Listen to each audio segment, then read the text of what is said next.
Welcome back to DC Silver Age Storytime, and today's story comes from Action Comics number 69 from February 1944, with story by Jerry Siegel and art by Ed Brotka. Reserved for the Prankster. Needles and pins, when the prankster meets Superman, trouble begins. And so, bringing an ancient nonsense rhyme up to date, we get an appropriate introduction to a yarn that seems to have neither rhyme nor reason to start with. Why should supposedly sane people pay thousands of dollars for commonplace articles like pins and needles? It takes the lightning-swift wits of Superman to fit the jigsaw clues together, as he matches wits once again with the whimsical wizard of wacky crimes, the prankster, to smash the amazing plot behind the lost and found mystery.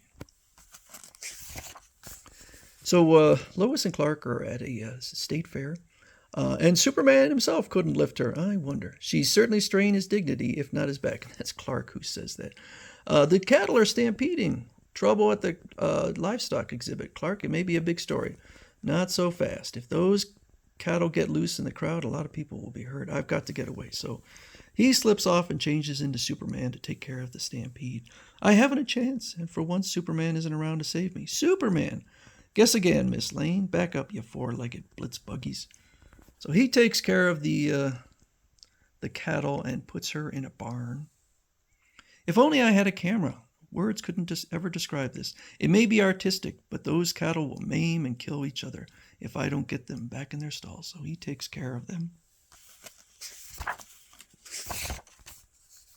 And then leaves her up there in order to give Clark a chance to save her. Lois, what are you doing up there? Clark, for goodness sake, do something. Superman put me up here and then forgot me. That's something I wouldn't ever do. Sit tight and I'll either get you down or break my neck. So they overhear a couple guys talking. All that trouble over a needle in a haystack, and I'll bet the ad was a joke, and the fellow who found the needle never collects the reward. It sounds crazy to me.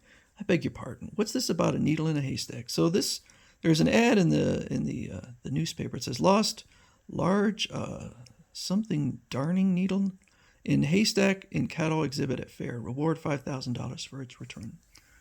So Clark decides to go and investigate and sees a guy out there counting money.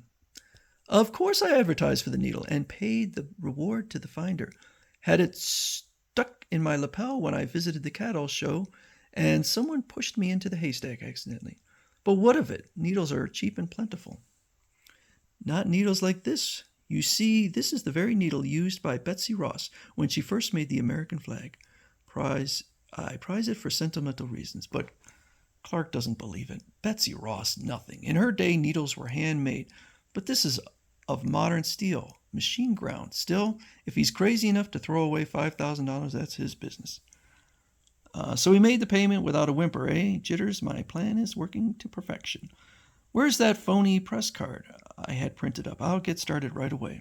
Yeah, and them two Planet reporters, Kent and Lois Lane, showed up as I was leaving, so it's safe for Scribber to pull the follow-up. From the Daily Planet, but Kent and Miss Lane have been here already. I know, and that's why I'm here. We discovered the real reason why you offered that reward. It will make a very interesting story, Mr. Clam. So he shakes the guy down for another $5,000. He squawked a little, but he paid, and he'll pay again if we put the pressure on him. No, my dim-witted friend. Putting on the pressure puts people like you in jail. Well, really brilliant persons like myself thrive on quick but sure turnovers. After all, $10,000 a day ought to be enough for anyone. Think of it, over $3 million a year. By the way, has tomorrow's ad been placed? I took care of it, boss. So it says, lost, bent safety pin on Commercial Avenue between 15th and 16th Street. $5,000 reward. So Lois notices the ad and they decide to, or at least Clark decides to investigate and sees a group of people looking for the bent pin. I found it. I get the reward. What's this? I was watching that fellow and I could practically swear he took that bent safety pin out of his pocket. So he follows the guy. Yes, this is the one. Did I count the money correctly? It's all here. This is my lucky day. Mr. Roger, do you mind telling me why you value that particular pin so highly? Not at all. It saved my life once. When I was lost in the woods while hunting, I had no matches, but by striking the steel pin against a stone, I started a signal fire and was rescued. I see. That pin is made of brass, not steel. And if he was hunting, he'd have a gun and cartridges to signal with. So then he spots a newspaper reporter, at least somebody with a press pass, but doesn't recognize him. He's leaving now. There's something fishy going on. I'm going to find out what it is. What? You have the nerve to come back? Well, I'm not paying another cent. I thought the Planet was a respectable paper, not a cheap extortion sheet. Why, so it is. If you'll just give me a few details, perhaps I can slam. So he follows the fellow all the way back to the prankster's hideout. Thought I'd be sending you back to prison sooner or later. How nice of you to call, but I'm afraid you're in error when you hint that I am breaking any law. So Superman starts to rifle through all of his paperwork. Must you be so untidy? Those are notes for my autobiography, which I intend to write when I retire. That will be soon, and they say a cell is a nice quiet place for writing. I was hoping you'd do that, Superman. The lock is broken, and for some days I've been unable to read the inspiring literature I keep in there. My bank books, you know. So Superman leaves, but Prankster has a new plan, to kidnap Lois Lane. The composing room just sent up this proof for an ad to appear in today's paper. What can we do about it? Why, the sneaky rats found Lois Lane, who will be lost again forever unless Superman pays a reward of $50,000 and promises to mind his own business in the future. I phoned her apartment. She isn't there, and no one saw her last night. Where are you going? So he heads out and changes into Superman to search the city. If the prankster can produce her in half an hour, she can't be far away. If only I could locate her. He's having no luck finding her. That vault, or whatever it is, my X-ray eyes can't pierce it, and yet there must be something inside.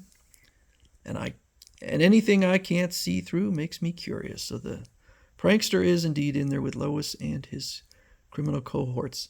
I do hope Superman complies with our wishes, Miss Lane. I should hate to have to keep you in my secret vault for the rest of your life. You're a bigger fool than I thought if you expect to hide from Superman merely by burying yourself. She's correct. You underrate my ingenuity. I know all about Superman's X-ray eyes, and so I have sheathed this cozy room with thick, solid lead, which, as you know, resists the passage of X-rays. Ha ha! For once, Superman has run up against someone smarter than himself, but apparently not. You're wasting lead just as the prankster did when he built the vault, so he starts knocking down the criminals. As for you, prankster, it's too bad you're not big enough to punch around. On the contrary, I consider it very fortunate. Tee-hee. But he apparently spanks him. How interesting. Material for blackmailing hundreds of prominent citizens and little mistakes and indiscretions that might prove so embarrassing that they gladly pay to keep them from being made public. And now they're embarrassing only to me. Isn't that funny? And what about the needles and pins, Superman? The prankster was too smart to collect blackmail. He had those men collect rewards for those ads for lost articles, and he deliberately designed those ads to attract the attention of the newspapers. But why? Because after the legitimate reporters had called, he sent one of his own men posing as a reporter who pretended to have learned the real secret and collected all over again for hushing it up. And a brilliant scheme it was, even if it didn't work. I don't think it was so brilliant because he was ridiculously drawing attention to his crime. I'm really doing the city a favor. That tenement was condemned by the city months ago, but the owner has neglected having it torn down. All he'll have to do now is sweep up the litter. What, Superman? Stop by police headquarters, will you, and unload this box of jailbirds. How can I thank you, Superman? By trying to keep out of danger in the future. Miss Lane, up, up, and away. Goodbye, and good luck. A good thing I have a sense of humor. I can just picture the warden laughing when I tell him what a joke Superman played on us. Sergeant, send out an alarm immediately. Lois Lane has been... What? Oh, there you are, Lois. Yes, I've been busy solving the needle and pin mystery and rounding up a few crooks with a little help from Superman. The prankster's all banged up. Funniest sight I've seen in weeks. I fail to see anything amusing about it. Maybe not, Shrimp, but it was fun for the rest of us.